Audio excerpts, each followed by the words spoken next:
She was pretty good with the clarinet. Her questions were sometimes coming at me from unexpected angles. And every so often, she'd raise her hand to make a point that turned out to be at least a little off-topic. Frequently, it was very off-topic. But honestly, those descriptions could have applied to a lot of high school band kids throughout history. As a friend and colleague of mine said to me once, "We're in band. We're all odd ducks."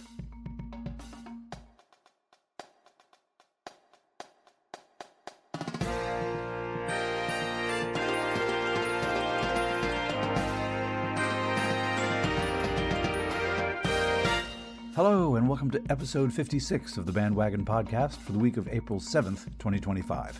On this edition of the program, news and notes from the band world, including a band program gets help rising literally from the ashes. A school shooting is memorialized through band music. A shout out to a professional podcast helper. And a band memory to commemorate World Autism Day. I'm your host, Rob Hamilton.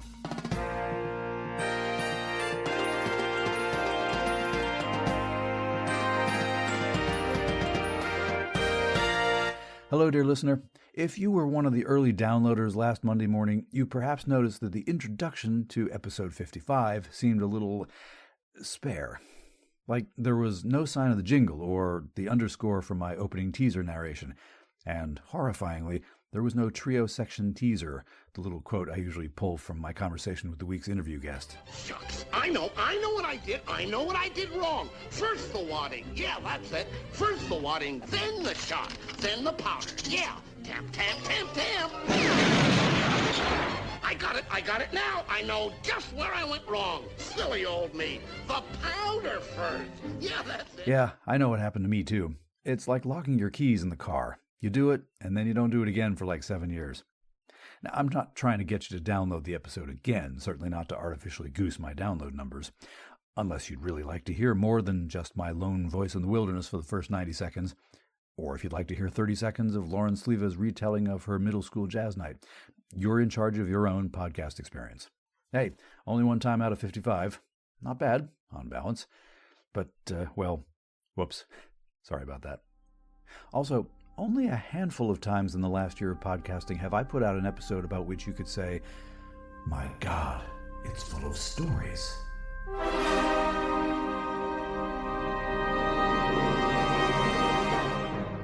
Instead of one whose centerpiece was an interview or similar conversation with someone whose voice was not mine. Every so often, life gets a little intense schedule-wise, or an interview doesn't quite come together as quickly as one might have hoped. Other podcasts post reruns. Not this one. Idealist that I am, I still go for fresh content every week. And I'm not worried that I'll use up all my stories. I am a band person. My warehouse of band stories is limitless. Anyway, that's what's going on this week, full disclosure. So, print out your bus lists, and away we go. Let's play the first strain.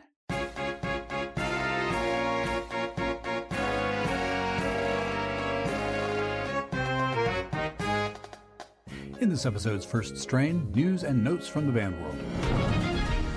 Dateline, Gary, Oklahoma.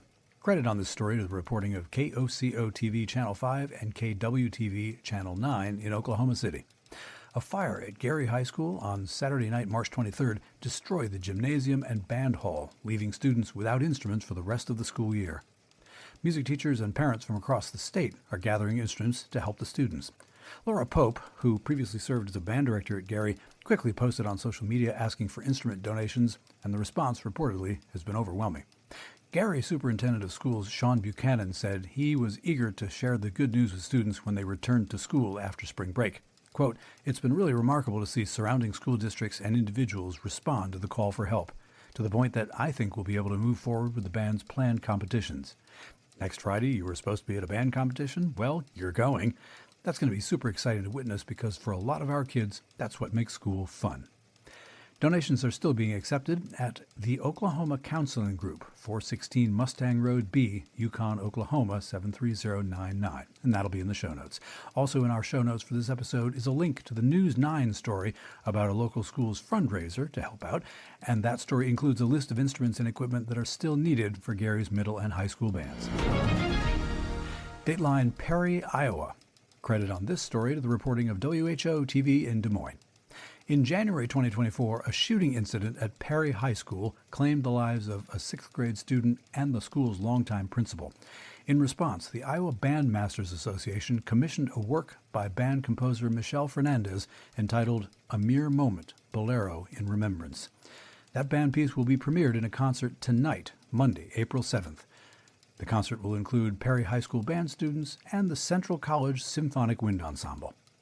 To fund the project, the Iowa Bandmasters Association received support from many individual donors and organizations, noting in particular early and significant commitments by the Iowa Arts Council and Iowa Economic Development Authority, which contributed a grant award of $10,000, the South Central Iowa Bandmasters Association, and the family of Donald Blair, an IBA past president and the longtime band director of the Pella Community Schools, who passed away last March.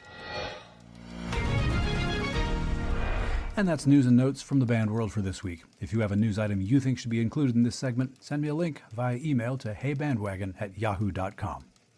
Now we'll observe a quick fermata, one of those ones with the railroad tracks after it, and meet you on the other side. Hope you'll stay with me.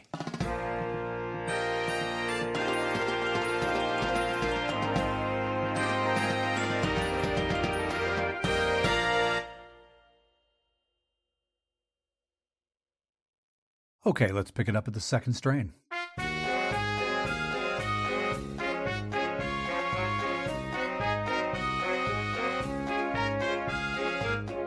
In this week's second strain, to start with, a story that made the rounds last week thanks to the writing and reporting on the website of The State, an online newspaper based in Columbia, South Carolina. A story that was kind of refreshing to read. And it neatly sets up a story from my time as the director of athletic bands at the College of the Holy Cross, a stretch of time which I did promise to catch you up on during last week's episode. The story went like this, with a few gentle edits by this former journalism major. University of South Carolina women's basketball coach Dawn Staley thinks college bands across the country, quote, probably don't get the credit they deserve. That's not the case at USC, though. Case in point, after the Gamecocks beat Duke 54-50 to advance to their 5th straight Final Four on Sunday afternoon, March 30th, Staley made a post-game beeline to the section of the arena where the Carolina band was sitting. Staley hugged band director Quintus Wrighton, high-fived about a dozen students in the first 2 rows, and posed for a picture with the group. For the second year in a row, Staley also sent band members off to the regional round with a batch of homemade goods. Band director Wrighton posted a picture of himself eating one of Staley's chocolate chip cookies on his flight to Birmingham. Coach Dawn Staley did it again, he wrote in that March 26th Twitter post. Staley said it was customary for her to show love to the Carolina band after big wins. She had a similar post-game moment with the group after USC beat Texas to win the 2025 SEC championship. They really are part of the atmosphere that's created in the gym, Staley said. A band at a neutral site such as last weekend's NCAA Tournament Regional can have a tangible impact, she added. Quote, they're injecting energy. When they're playing their songs, no matter what we're doing, no matter how locked in we are, it just feels familiar. And when they're able to give us some familiarity, you can lock into what needs to happen out there on the floor. Staley is a longtime supporter of South Carolina's band, and her gestures toward the group go back years. After USC won the 2022 national championship in Minneapolis, she brought the trophy over to band members so they could hold it and celebrate. She was also part of a group of prominent supporters that donated money for the Carolina band to help the group travel to New York City and perform during the 2024 Macy's Thanksgiving Parade.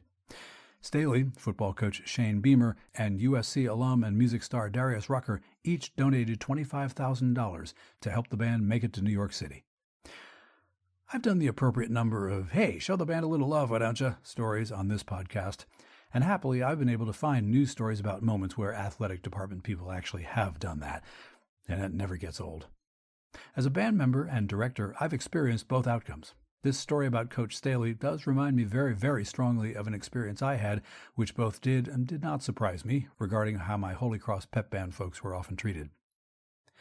So, I go back to spring of, I think it was 2005, might have been 2004, but in any case, the Holy Cross women's basketball team makes it to the Patriot League tournament final, and so, according to league rules, we get to host that final game. So we're setting up our pep band toys in our end zone section of seats in the Hart Athletic Center's basketball arena while the teams are out on the court warming up. We're gently heckling the opposing team and cheering for our favorite purple and white clad players when I got a tap on the shoulder. Could have been anybody, honestly. PA announcer with a clue sheet, friend of mine. Someone trying to walk past and I'm right in the way. I turn around expecting anything. It's a nice lady with a smile on her face and a baking pan in her hands, covered in tinfoil. "Hello," she says. "We haven't met yet. I'm Coach Gibbons' wife." Coach Bill Gibbons had been the leader of the Holy Cross women's team for long enough to be a Worcester area basketball legend. He was a backslapping, Worcester accent-wielding, genuine good guy who didn't understand a thing about how to put a trombone together or how many beats there were in a measure of the Holy Cross fight song, but he did make sure to touch base with the band before every game, since in order to get to his team's locker room from his on-court bench area, he had to walk past the band's corner of the Hart Center anyway. So anyway, I smile a public relations grade smile, and she continues, "These are for the band. We just wanted to thank you for doing this, for coming to play at this game, considering it's spring break and all." We had fortified the pep band with a few local alumni, since the Holy Cross student population generally hails not just from central Massachusetts, but from all over, nationally and internationally, so they're not all able to go home for spring break and then pop back to campus on a whim. So Mrs. Gibbons now peels back the tinfoil, and the front row of percussionists get a whiff of homemade chocolate brownies, and there's this ooh sound, and the sound is coming from me, as well as my drumstick brandishing friends. I look up toward the rest of the pep band and say, "Hey band," and they say, "Hey what?" And I say, "Ordinarily, I'd tell you you're going to need to sing for your supper, but in this case, we're going to need the fuel for this game, so bon appetit, and will you thank this nice lady for feeding you sweets tonight?" And the band surely did. I've said before, without hyperbole, that Holy Cross was a wonderful place to do business. No school is perfect. Every school has its flaws, its unfathomable moments of, what was that about? And Holy Cross, in that way, was no different. But the majority of people I dealt with there were first-class people. The people in the music department, yes, and the people in the Office of Student Affairs, which mysteriously was the on-campus department which oversaw the athletic bands, except for the segment of our budget which took care of larger capital expenses, new instruments and such. That was the music department, and hey, every school does it their own way. Mine not to reason why, mine only to submit my expense receipts to the right administrative assistant. But also, a great many people in the athletic department were lovely to work with, which I never saw as anything but a luxurious bonus, since we've all heard the tales of athletic department folks who only understand the band thing when it can benefit them. And particularly, I have very fond memories of the Gibbons family. All right, after a brief pause to digest this, pun alert, in this episode full of stories, I've got one that speaks to a lot of the good that the band activity can do. Stick around, I implore you.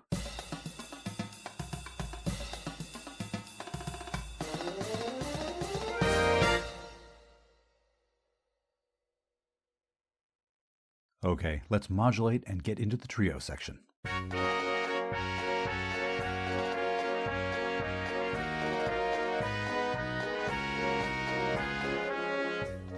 This week, in an abbreviated trio section, as promised, a bit of a different band story than usual. Martha, which was not her real name, even though there's certainly nothing wrong with her real name, Martha came into my band room, which looked suspiciously like a high school auditorium, and didn't look too different from any of the other potential new high school band freshmen. There was an intriguing cadence to her speech, but it wasn't outside my experience. Once upon a time, in a somewhat different context, I worked with a little kid who sported a ferocious Scottish brogue all the time, but who was assuredly not from Scotland. He was a very promising musical person, not to mention wicked smart, and he still is, although he doesn't use the accent anymore. There was something that set Martha apart from her peers. She was pretty good with the clarinet. Her questions were sometimes coming at me from unexpected angles. And every so often she'd raise her hand to make a point that turned out to be at least a little off-topic. Frequently, it was very off-topic. But honestly, those descriptions could have applied to a lot of high school band kids throughout history. As a friend and colleague of mine said to me once, "We're in band. We're all odd ducks." Every so often, Martha would get really stressed out about something, and one of my 11th grade students would tiptoe around from the back of the band setup and walk with her out into the auditorium lobby. After a few moments, they'd come back to the stage and take their places again, and it was as if nothing had happened. Rita, and that wasn't her real name either, Rita was a junior who played piano. And in that particular high school band, which was of a particular size and which sported a particularly curious instrumentation setup, having a pianist on board was helpful and good. And Rita knew something that I didn't know at the time. It was about Martha. In fact, I only found out the truth about clarinetist Martha about halfway through that year. Our little band was playing some tunes during our town's annual First Holiday Night, a celebration of the start of December holiday shopping season. And during a break, I got to stand and chat with a nice lady who, until that school year, had been a special education teacher at the high school. "I see Martha is with you," she said. "Yeah," I said. "She's a sweetie." My special ed colleague continued. "It's so good that she's still playing her clarinet. We weren't sure she would keep on with it." "You know," I said, "she's hanging in there, just as well as any new freshman member of a group with a pretty extensive, established set of basketball pep band repertoire that she had to learn real fast, a group with a pretty ingrained set of in-jokes. You do know she's an Asperger's kid, don't you?" "Ah," I said. That explained a few things. The high school band at the school where I was teaching that year was an entirely extracurricular affair, thanks to a 4-period rotating block schedule in which each student took 4 different classes per semester, and which therefore thwarted the ability of a school to field a complete band for a whole school year during school hours. What that meant was, every Wednesday after school for an hour, we rehearsed furiously because we didn't have any other opportunity. What it also meant was, I didn't get any paperwork from the special education or guidance departments about who in my band was dealing with what. So I had begun my experience with Martha completely oblivious to the presence of Asperger's syndrome. A tiny aside here. Asperger's syndrome is a previously used diagnosis on the autism spectrum. It was one of 5 forms of autism defined by the Diagnostic and Statistical Manual of Mental Disorders 4. In 2013, Asperger's syndrome and 4 other autism-related diagnoses were folded into the broader Autism Spectrum Disorder Diagnosis in the Diagnostic and Statistical Manual, Revision 5. Those previous autism diagnosis categories included autistic disorder, childhood disintegrative disorder, pervasive developmental disorder, Asperger's syndrome, and Rett syndrome. Although the name Asperger's syndrome has been retired from use by medical professionals, some people who received that diagnosis prior to 2013 still use the term and see it as an important part of their identity. Others prefer to refer to themselves as autistic. Both are correct, it's just a matter of personal choice. Meanwhile, back to my little high school band. It was by utterly blind luck that I had benefited from the experience of Rita's experience with Martha. Rita had helped to teach a karate class in town in which Martha had been a student. Rita knew what to do when things got too much for Martha to deal with. In short, and in retrospect, I was probably the luckiest band director on the face of the earth.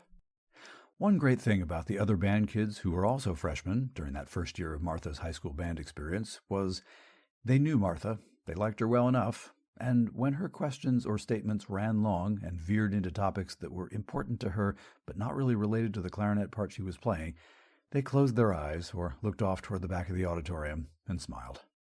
They never made fun of her. They always tried to include her in whatever they were doing.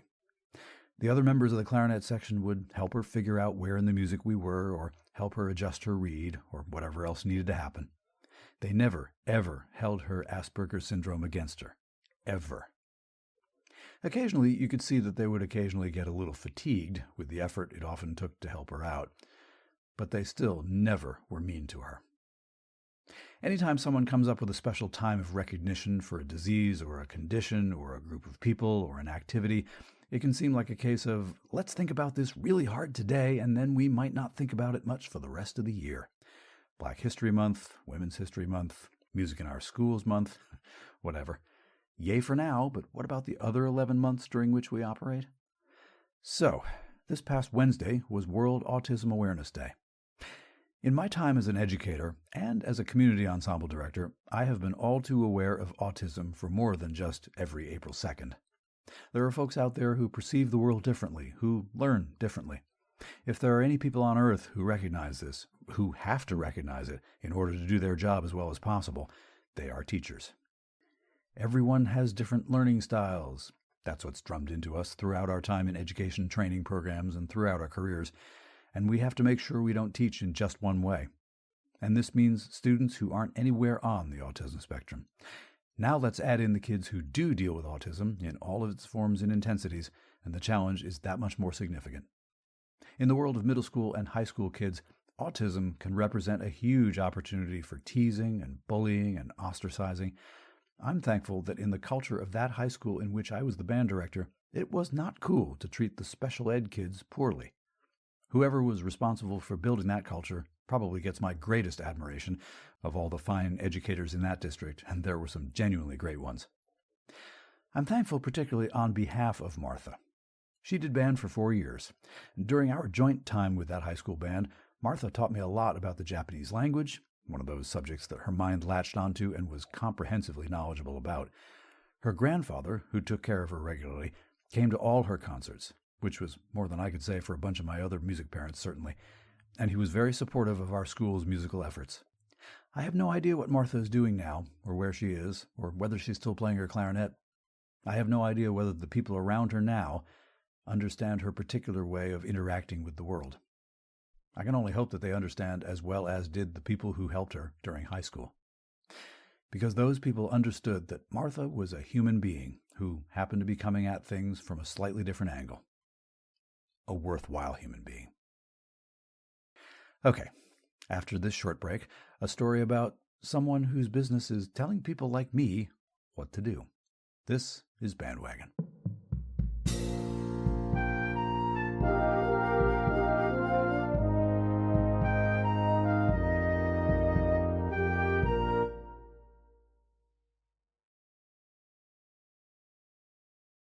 Here comes the dogfight.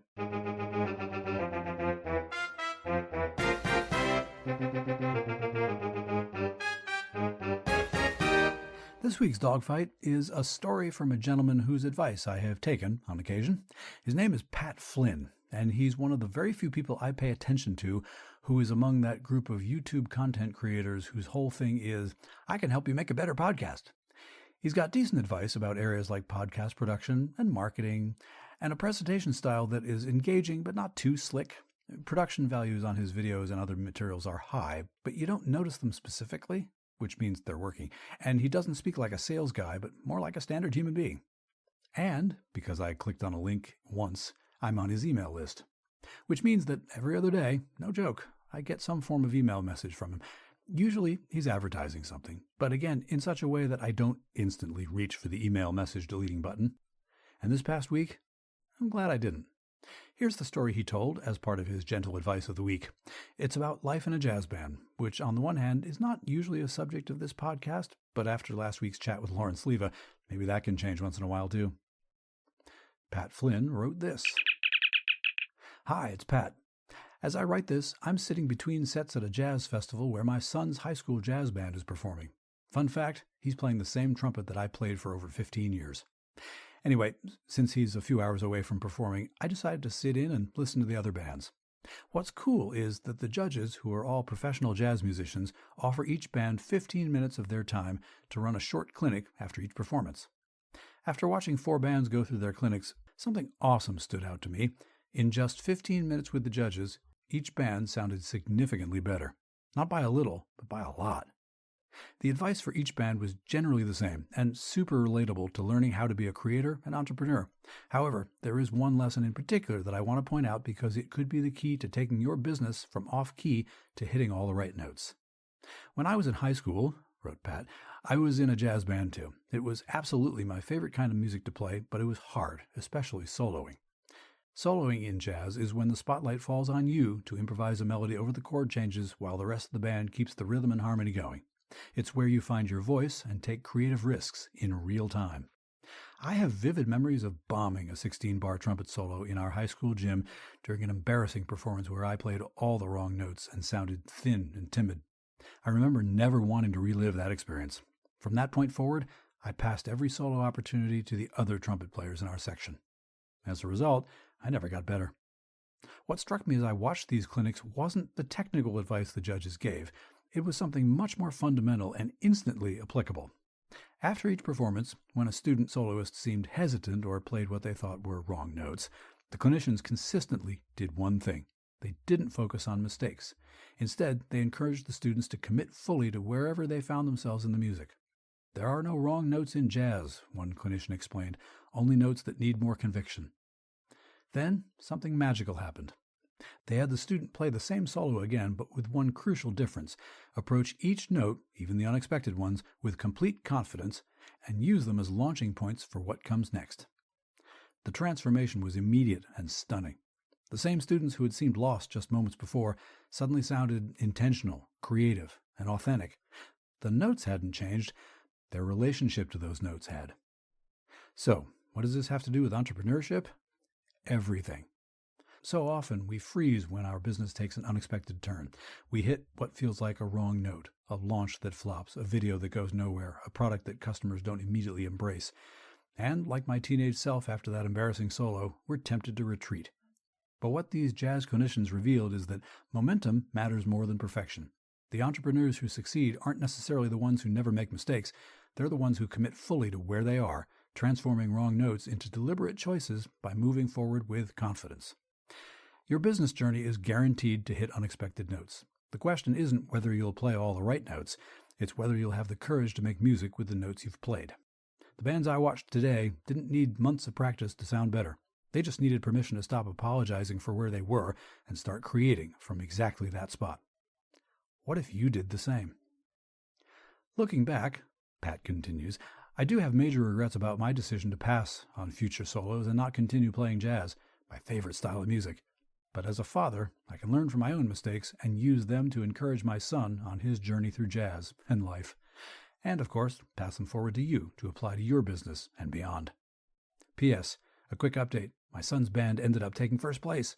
He has yet to solo at a judged performance. That's typically reserved for the upperclassmen, but he's already practicing and is excited to take on the challenge. Okay, one last pause to catch our breath, and then we'll wrap things up for this week. Thanks for continuing to listen.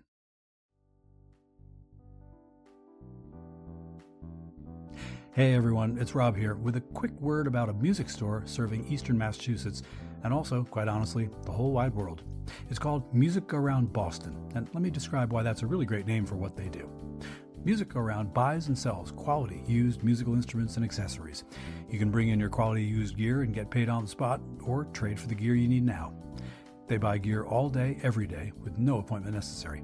Their staff are passionate about and experts at evaluating the value of used gear, and they operate on a business model of customer transparency. When they make an offer to buy your gear, they explain the basis of their offer, and they tell you how much they hope to resell your instrument for. They first opened in 2010 in a small storefront, quickly grew a dedicated following such that they were buying more used gear every day than their little place could hold. So, in 2014, they bought a building across the street and built a wonderful space that's welcoming to all, from the just curious to the professional musician. And, crucially, in late 2015, they hired me to be the guy who advertised the used gear we'd just bought in on our website. And when something was purchased online, I packed it up and shipped it out. I had a basement lair and everything. It was where we kept the gear we'd bought in for a couple of weeks before we brought it up to the sales floor. We called it the Vault. And that's partly why I'm talking to you about them, because from late 2015 to early 2019, I had a big old blast working for them. They're good people, and they weathered the COVID pandemic a few years ago to come back stronger than ever. And for the past year, they've hung a BandWagon podcast sign front and center on their checkout counter. You see it as soon as you walk in. They've been very kind that way. So, if you're local, go visit Music Go Round Boston at 810 Worcester Road. That's at the intersection of Routes 9 and 27 in Natick, Massachusetts. Or if you live further away, go on the web to mgrboston.com and take a look at what instruments and gear they've got in stock. And come back often to the store or to the website. It's never the same store twice.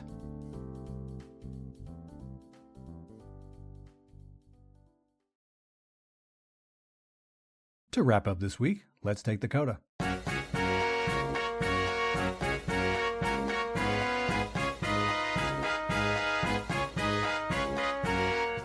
For the CODA this week, a brief thought that addresses both of the last couple things you've heard.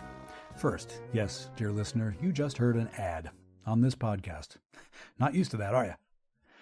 And here's the thing about that ad. No money changed hands. I was not paid to read that ad copy. Wait, you quite rightly say. At one point, weren't you yapping about getting download numbers up so that you could run paid ads, thereby making some money off this otherwise passion project? Yes, I was. And then, one of the other YouTube I can help you make a better podcast people that I take seriously, there are really only three. Pat Flynn is one, a Canadian person named Katie Steckley is another, and the third is from Tennessee. She's named Haylee Gaffin. Ms. Gaffin made a suggestion about basically using the barter system to create and run ads for companies or organizations who, in return, would then help publicize your podcast. Well, as I said, the Music Go Round folks for whom I used to work have been very generous about that Publicize the Bandwagon podcast thing, and frankly, even without Ms. Gaffin's idea in my head, I thought it was about time that I repaid them for their kindness, which was born out of a frankly unusual thing, which is this: a store who used to employ somebody still is enthusiastic about helping them out if they can. A teaching colleague of mine used to put it this way: a healthy school district supports its people when they're looking for the next step in their educational career, even when that next step is somewhere else. So, again, a tip of the cap to some people who have helped Bandwagon get places so far, whether I've known them personally or not.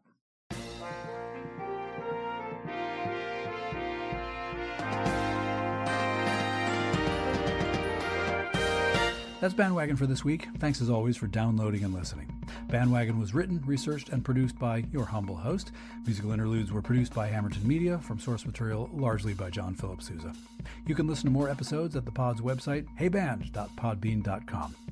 Please give me feedback. Let me know what you like or what you think might change. You can do that using the email address heybandwagon@yahoo.com, or leave a 90-second voice message by going to speakpipe.com/heybandwagon. Be aware that I do reserve the right to include your message on the podcast, unless you say otherwise.